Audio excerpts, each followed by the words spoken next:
Bonjour, aujourd'hui c'est le 30 novembre, bienvenue à notre chaîne, bienvenue à notre méditation. Nous méditons donc dans le livre de Psaumes et je voudrais lire dans le Psaume 1, verset 3. Il est comme un arbre planté près d'un courant d'eau qui donne son fruit en sa saison et dont le feuillage ne flétrit pas.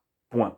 Tout ce qu'il fait réussit. Il est en train, bien sûr, en train de parler de celui qui prend son plaisir, qui a son plaisir, qui trouve en fait son plaisir dans la loi de l'Éternel, dans sa révélation, et médite cette parole jour et nuit.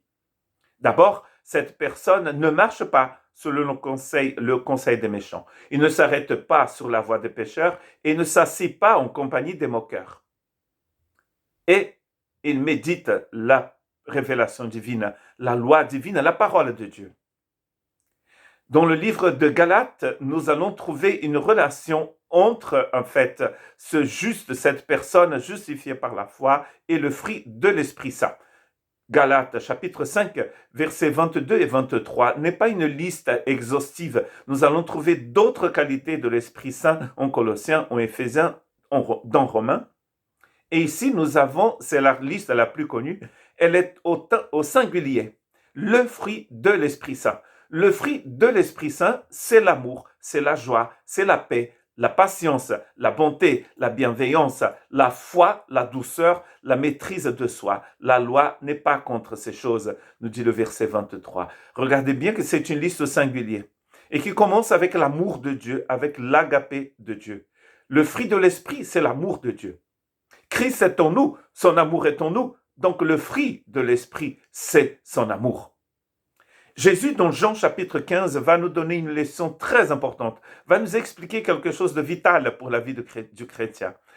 Le verbe utilisé ici, c'est le verbe demeurer. Il dit « demeurez en moi et je demeurerai en vous », comme le sarment ne peut de lui-même porter du fruit s'il ne demeure attaché au cep. Ainsi, vous ne le pouvez pas non plus si vous ne demeurez en moi.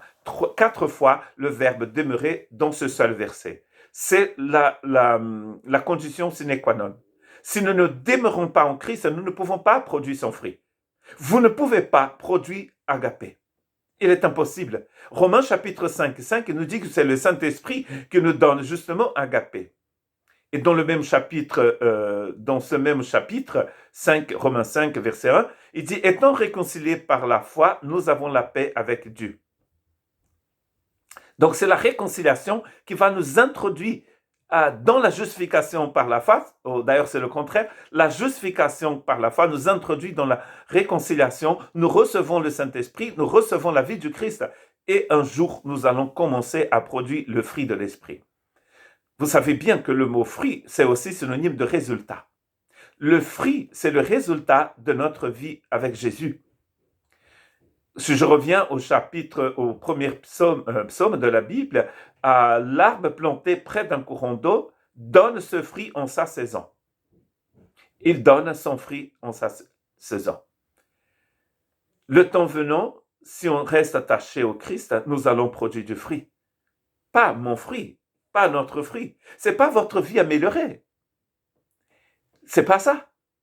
La nouvelle création, la nouvelle créature, c'est pas une vie améliorée, c'est une vie remplie du Saint-Esprit. C'est très différent.